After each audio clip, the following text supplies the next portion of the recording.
Hari ini saya akan sharing firman Tuhan tentang kesombongan, ya. Eh, ini menjadi sesuatu yang penting untuk disampaikan karena Tuhan gak suka dengan kesombongan. Karena kesombongan itu bertolak belakang dengan hukum kasih-Nya Tuhan. Jadi pagi hari ini, siang hari ini, mari kita sama-sama untuk kita membuka hati, untuk kita ketika firman Tuhan ini disampaikan, mari kita juga sama-sama untuk melihat hati kita masing-masing, apa yang sedang Tuhan ingin bicara buat saudara. Apakah ada kesombongan-kesombongan yang mungkin juga masih terselip di dalam hati kita. Karena saya percaya firman Tuhan disampaikan untuk membangun setiap kita, sampai kehendak Tuhan itu terjadi dalam hidup kita. Sampai kita menjadi serupa seperti Dia. Amin. Ya. Saya mulai firman dengan sebuah cerita, saudara. Di sebuah desa, ada seorang kepala desa, Pak Lurah. Ya. Pak Lurah sangat dicintai oleh warganya, di daerahnya. Karena Pak Lurah adalah orang yang terkenal melayani orang lain. Dia mau turun ke masyarakat, ke bawah gitu ya.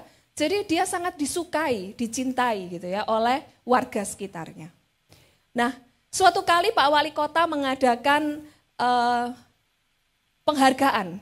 Pak Wali Kota ingin memberikan penghargaan kepada setiap kepala daerah gitu untuk setiap hal-hal yang baik. Nah, Pak Wali Kota memberikan sebuah pin penghargaan kepada Pak Lurah tersebut karena Pak Lurah sudah rendah hati. Dia menjadi pemimpin yang rendah hati, yang dicintai oleh warganya, yang disukai oleh warganya, yang mau turun ke bawah. Jadi Pak Wali Kota melihat Pak Lurah ini adalah pribadi yang rendah hati. Jadi diberikan satu pin penghargaan, gitu ya. 1 tahun berlalu, Pak Wali Kota ngadain pesta. Gitu. Diundanglah semua kepala daerah, termasuk Pak Lurah ini. Pak Lurah datang dengan pakaian yang bagus gitu, dan dia menggunakan pin yang diberikan oleh Pak Wali Kota 1 tahun yang lalu. Pin rendah hati dia pakai. Gitu ya. Pak Wali Kota melihat Pak Lurah tersebut. Lalu dia datang kepada Pak Lurah. Dia berkata begini, 1 tahun yang lalu, saya memberikan pin rendah hati kepada Anda. Karena Anda adalah orang yang rendah hati, yang dicintai oleh warga, yang mau turun ke bawah. Tapi hari ini, saya tidak melihat itu dalam diri Anda. Saudara paham cerita ini? Bahkan orang yang rendah hati, yang mengaku dirinya rendah hati, itu adalah orang yang sombong. Dia menunjukkan bahwa aku loh rendah hati, dapat pin penghargaan rendah hati. Saudara dalam hidup tidak sadar gitu ya, karena rutinitas, karena kebiasaan yang sering kali kita lakukan, kita menjadi terbiasa sampai akhirnya kita lupa mengandalkan Tuhan. Karena terlalu biasa melayani, terlalu biasa dengan pujian, terlalu biasa dengan semuanya gitu ya, kita lupa mengandalkan Tuhan. Saya berbagi ada 2 tipe kesombongan. Yang pertama, ya, sombong sendiri dalam arti Kamus Besar Bahasa Indonesianya adalah menghargai atau melabeli diri sendiri secara berlebihan. Itu arti kata sombong, saudara. Nah, tipe yang pertama adalah tipe yang merasa paling mampu. Aku bisa, aku sudah biasa main musik, aku sudah biasa apa? Aku sudah biasa melayani Tuhan, aku sudah biasa berkhotbah mungkin gitu ya. Nah, tipe sombong pertama yang merasa paling mampu, itu biasa jatuhnya kepada orang-orang yang merasa dirinya paling berhasil, merasa dirinya sudah sukses. Pemimpin-pemimpin, bahkan yang ada di mimbar gitu ya, merasa paling pintar, merasa paling apa? Merasa paling bisa semuanya, paling mengenal firman mungkin. Gitu ya. Itu adalah tipe yang pertama. Orang-orang yang biasa tampil di depan.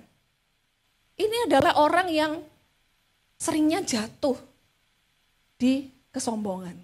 Karena kemenangan atau kesuksesan akan membuat seseorang tuh merasa hebat gitu dan akhirnya jatuh dalam kesombongan.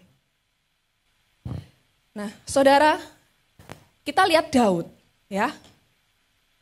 Daud itu pada awalnya dia terkenal ketika apa?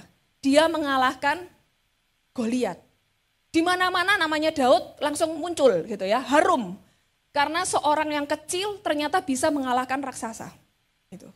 Kemudian Daud dipercaya memimpin tentara-tentara dan meraih kemenangan demi kemenangan dan meraih kemenangan demi kemenangan. Karena sudah terbiasa menang, Daudnya lupa daratan, gitu ya. Sehingga di 1 Tawarik 21 ayat 1 sampai 2 dikatakan, iblis bangkit melawan orang Israel dan ia membujuk Daud untuk menghitung orang Israel. Gitu. Nah, iblis bujuk Daud. Daud ini terkenal dekat sama Tuhan.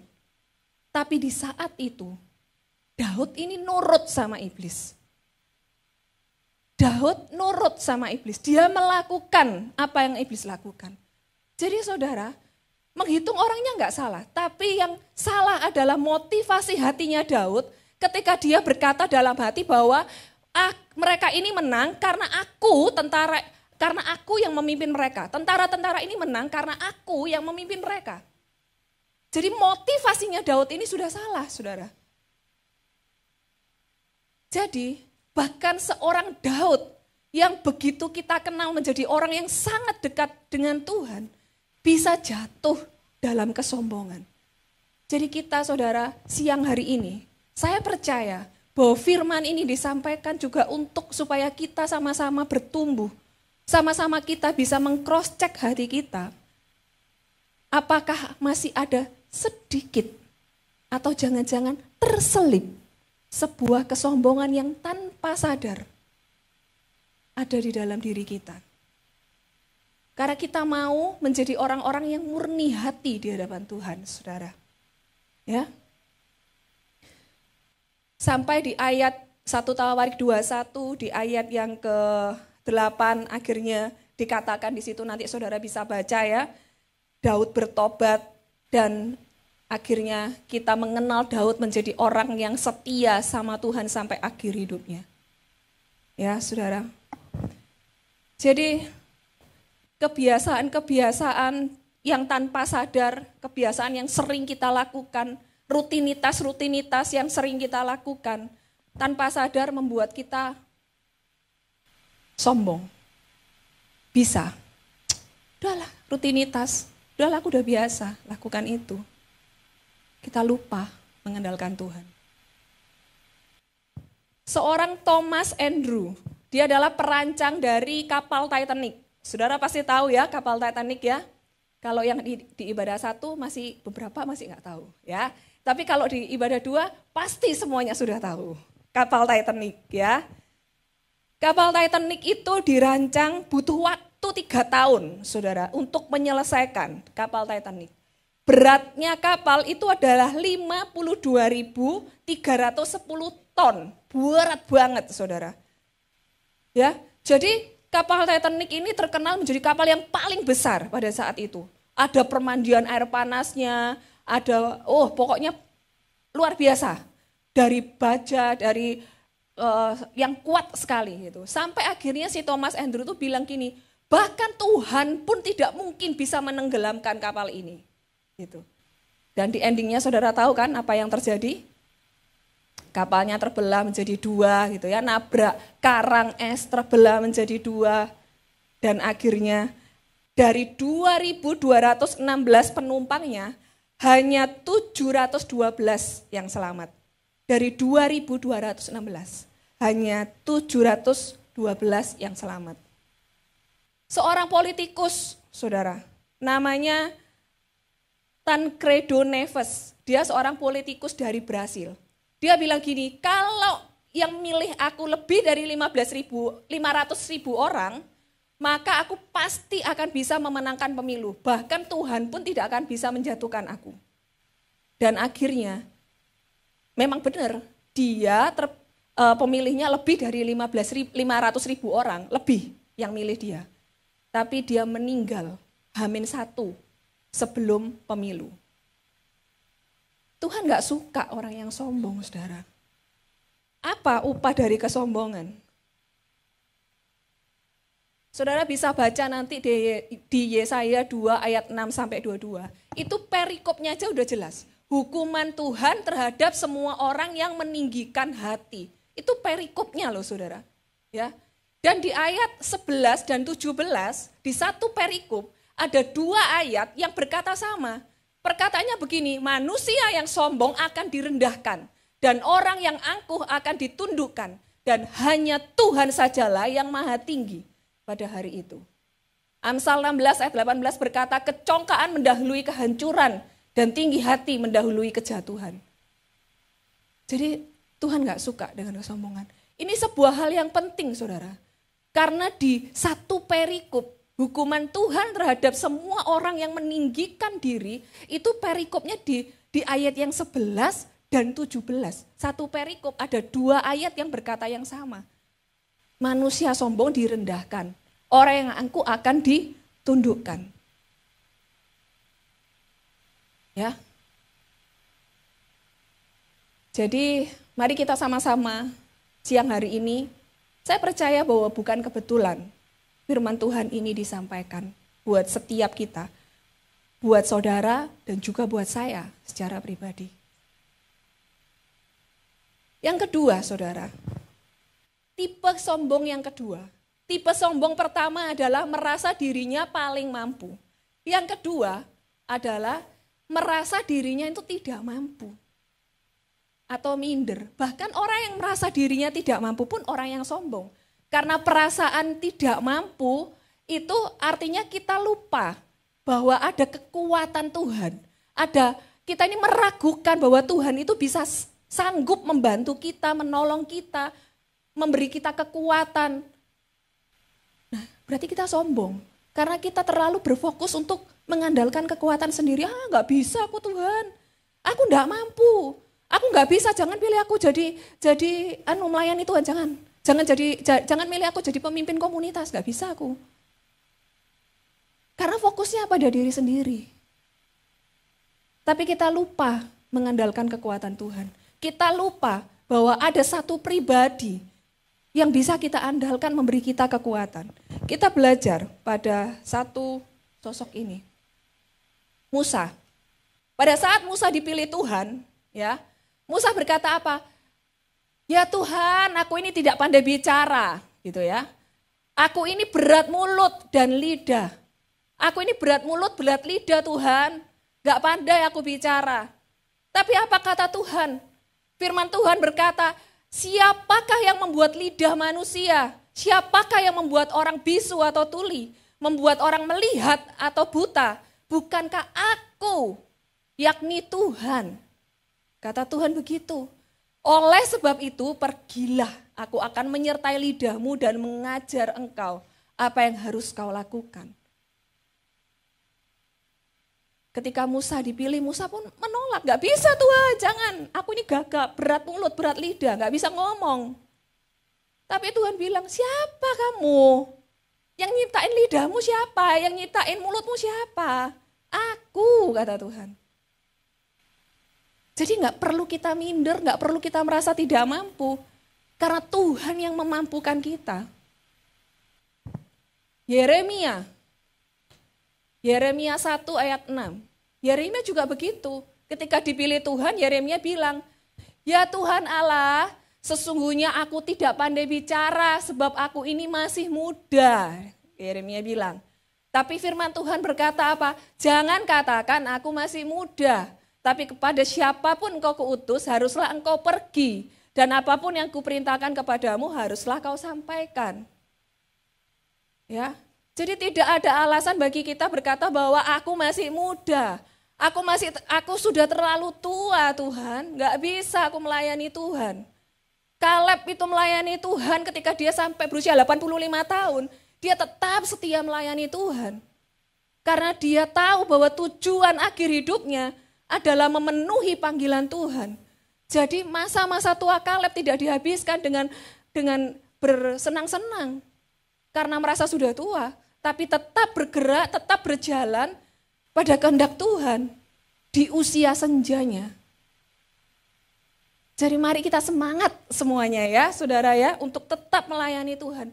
Tidak ada perkataan tidak mampu, karena Tuhanlah yang memampukan kita, saudara. Dalam kelemahan dan kekurangan kita ini, kita sadar bahwa kita memang lemah. Dan kita sadar bahwa kita tidak mampu. Saya tidak mampu. Tapi saya tahu kekuatan Tuhan yang memampukan saya. Tidak ada alasan bagi kita untuk tidak melayani Tuhan.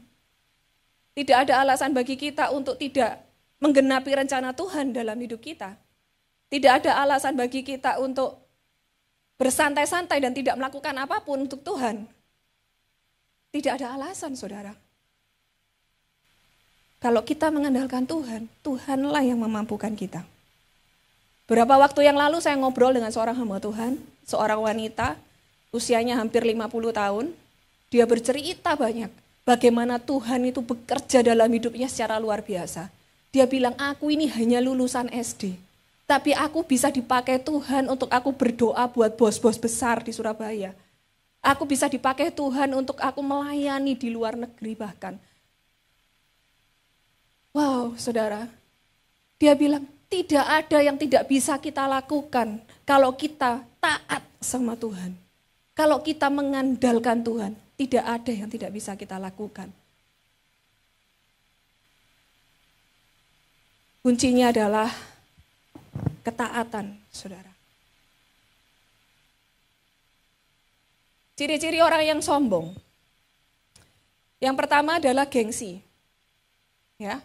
Orang yang gengsi itu sombong, ya. Dia malu untuk bertanya, dia malu untuk minta tolong. Padahal mungkin dia tidak mampu, ya. Dia merasa butuh pertolongan, tapi gengsi, gitu ya. Dia gengsi, punya pride yang tinggi. Malu untuk bertanya.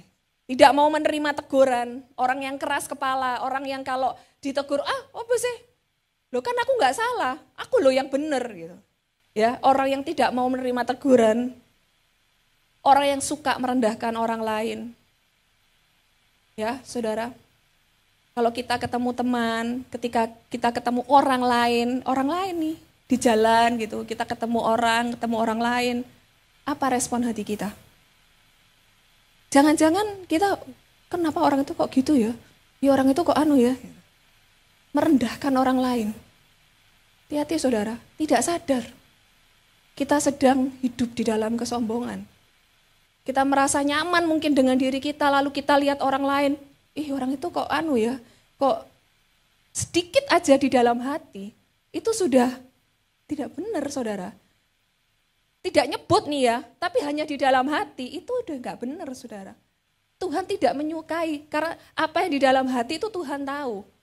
Kan firman Tuhan bilang kalau kamu mengingini milik orang lain, bahkan di dalam hati pun itu gak boleh. Nah berarti kalau kita menghina, meremehkan orang, merendahkan orang lain, dalam hati pun itu juga gak boleh. Jadi mari kita sama-sama cross check hati kita saudara. Ya. Ceritanya always tentang aku. Wah aku ini hebat, aku ini luar biasa, aku barusan berprestasi, aku barusan dapat penghargaan, aku barusan aku. Ya sombong sekali ya aku ya. Gitu ya. Orang yang susah mengampuni sombong loh saudara.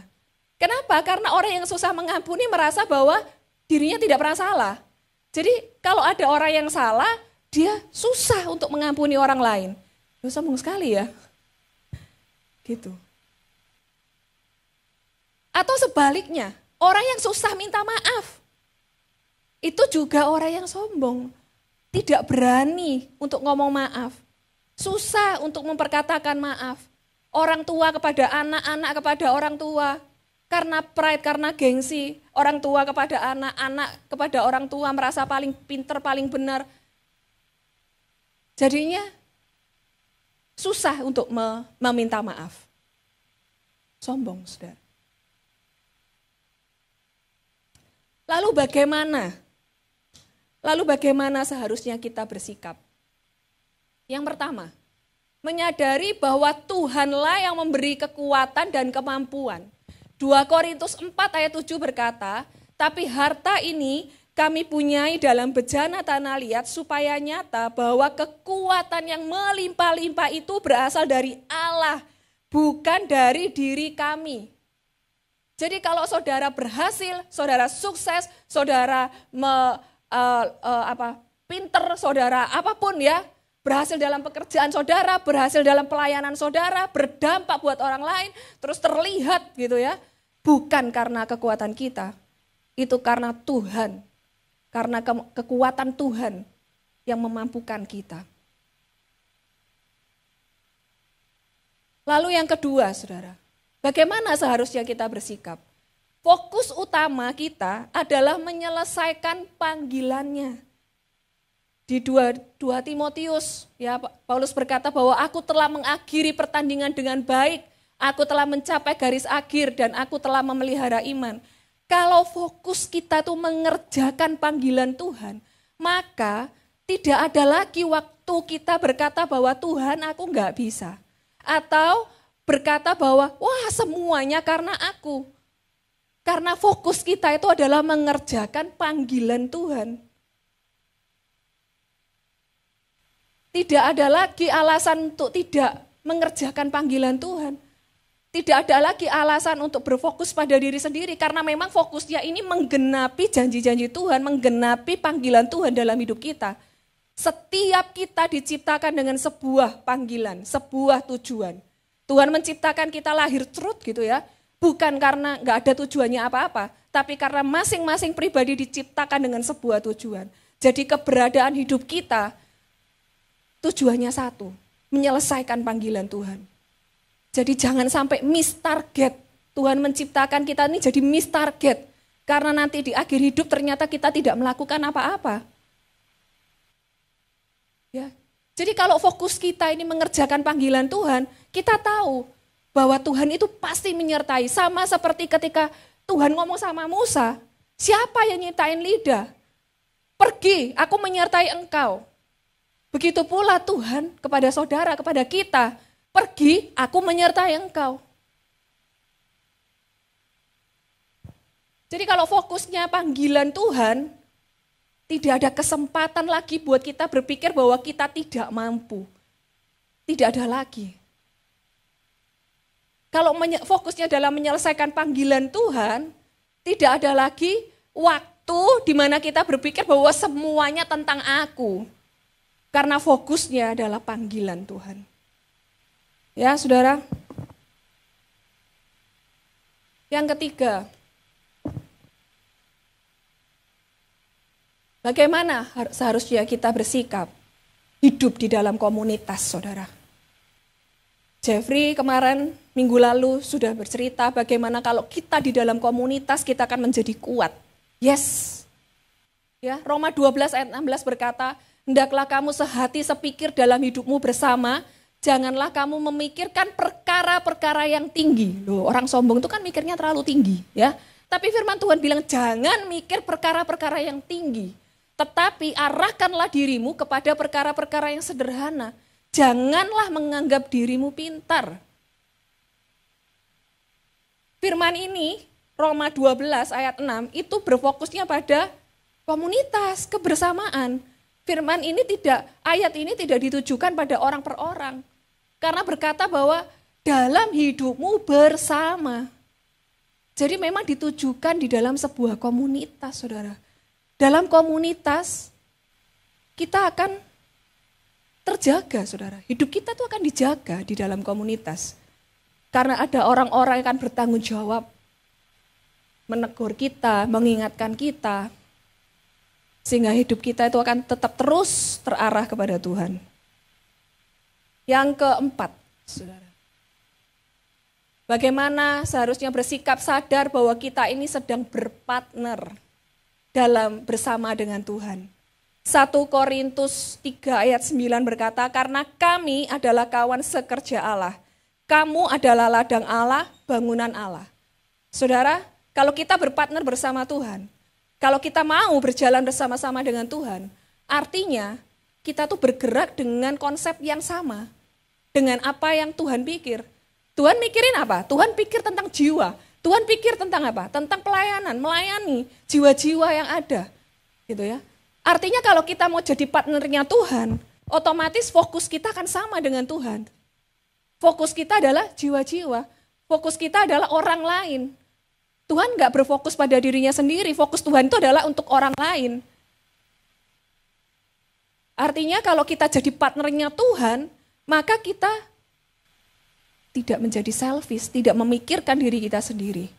Tapi kita tetap berfokus untuk orang lain, kita berfokus untuk kerajaan Allah, kita menggenapi rencana Tuhan dalam hidup kita, menggenapi kehendak Tuhan dalam hidup kita, menggenapi panggilan Tuhan dalam hidup kita.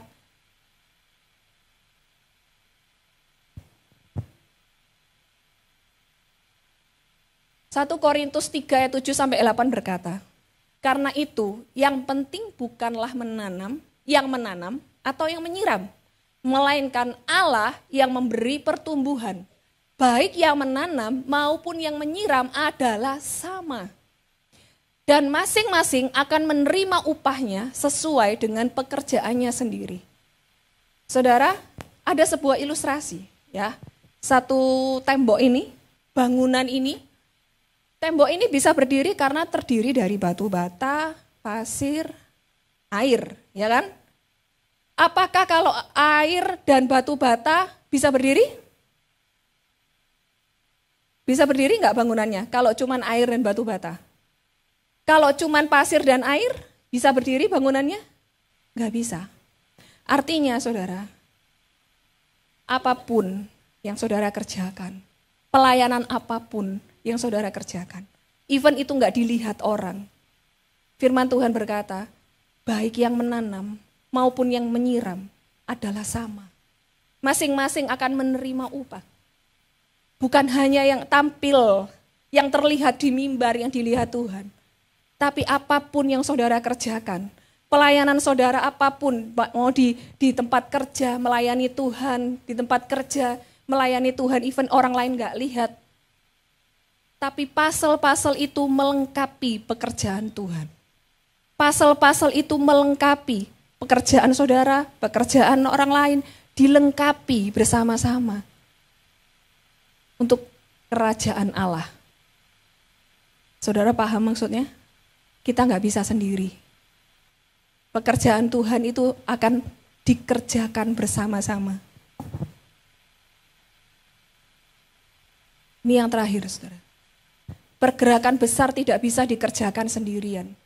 Suatu pergerakan Tuhan akan tercapai dengan banyaknya orang yang bergerak bersama-sama. Partnernya Tuhan.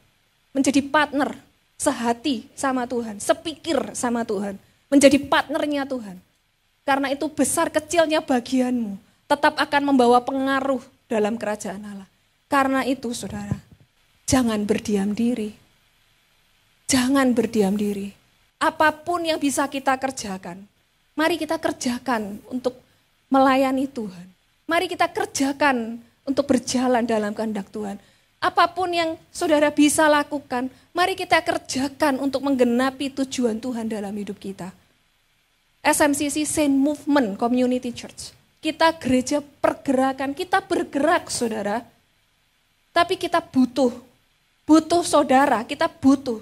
Supaya apa yang saudara lakukan, apa yang kita semua lakukan, kita menjadi pasal yang utuh, bergerak bersama-sama untuk mencapai kehendak Tuhan. Amin. Pemain musik boleh masuk. Saudara, sekali lagi saya mau tegaskan bahwa kita tidak bisa sendirian. Kita perlu bergerak bersama.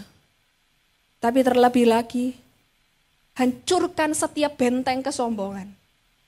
Baik saudara yang berkata bahwa aku mampu dan bisa melakukan segala sesuatunya sendiri. Maupun saudara yang berkata bahwa aku enggak bisa Tuhan. Aku enggak mampu Tuhan. Karena bersama dengan Tuhan, kita bisa melakukan banyak perkara. Bersama dengan Tuhan, tujuan hidup kita bisa digenapi. Amin, saudara. Siapa yang mau terus berjalan dalam kehendak Tuhan?